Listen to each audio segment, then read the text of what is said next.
વડોદરામાં ભાજપના સ્થાપના દિવસની ઉજવણી નિમિત્તે શૈક્ષણિક સેવા યજ્ઞ અંતર્ગત આરટીઈ માર્ગદર્શન કેમ્પનો પ્રારંભ કરવામાં આવ્યો હતો.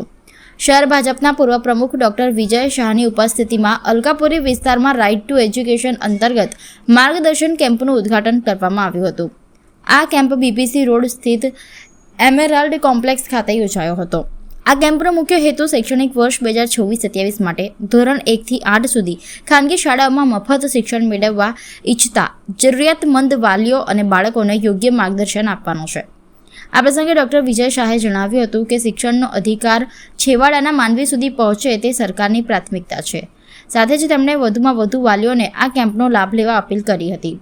કેમ્પમાં મોટી સંખ્યામાં વાલીઓ ઉપસ્થિત રહી માર્ગદર્શન મેળવી રહ્યા છે. માનનીય વડાપ્રધાન શ્રી નરેન્દ્રભાઈ મોદી સાહેબે 2014થી સમગ્ર ગુજરાત રાજ્યમાં ખાનગી પ્રાથમિક શાળાઓમાં ધોરણ 1 થી ધોરણ 7માં દરેક પ્રકારના બાળકોને ભણવાનું એટલે કે મફત શિક્ષણ મળે તેની શરૂઆત કરી.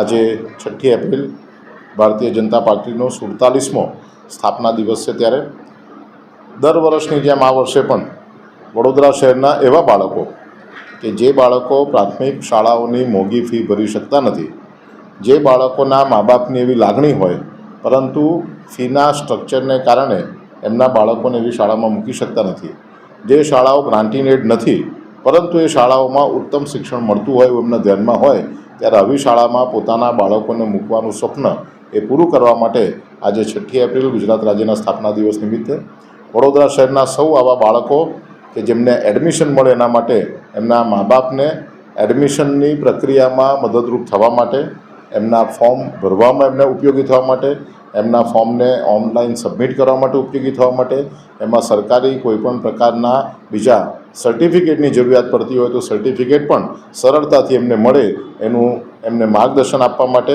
આજે આ શરૂઆત કરવામાં આવી છે.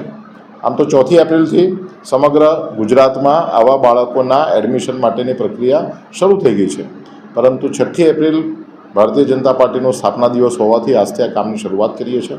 સમગ્ર ગુજરાતના દરેકે દરેક આર્થિક રીતે નબળા વર્ગના બાળકોના માતા પિતાને મારી વિનંતી છે કે આ પ્રકારની શાળાઓમાં શિક્ષણ લેવા માટેની આ એક ઉત્તમ તક છે. એક વખત એડમિશન લેવાથી સળંગ 7 વર્ષ સુધી એટલે કે બાળક 7મા ધોરણમાં આવે ત્યાં સુધી એને કોઈપણ પ્રકારની ફી ભરવાની હોતી નથી.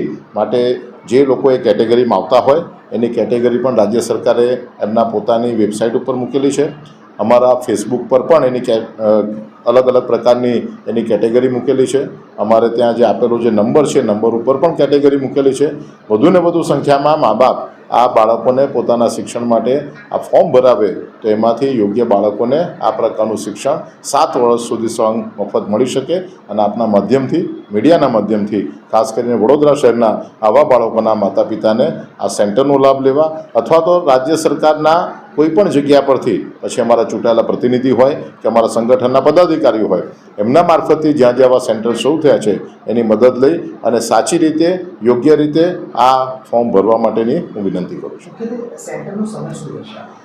સાંજના 5 થી રાતના 10 સુધીનો સેન્ટરનો સમય એટલા માટે રાખ્યો છે કારણ કે મોટાભાગના આ પ્રકારના બાળકોના મા બાપ ક્યાંક ને ક્યાંક નોકરી કરતા હોય, નોકરીમાંથી રજા પાડીને એમને આવવાનું શક્ય બનતું નથી, એટલા માટે સાંજનો 5નો સમય એ રાત્રે 10 સુધી, પરંતુ કદાચ જરૂરિયાત પડે તો એને વધારે લાંબા સમય સુધી પણ ચાલુ રાખવાની એવી અમારી તૈયારી છે.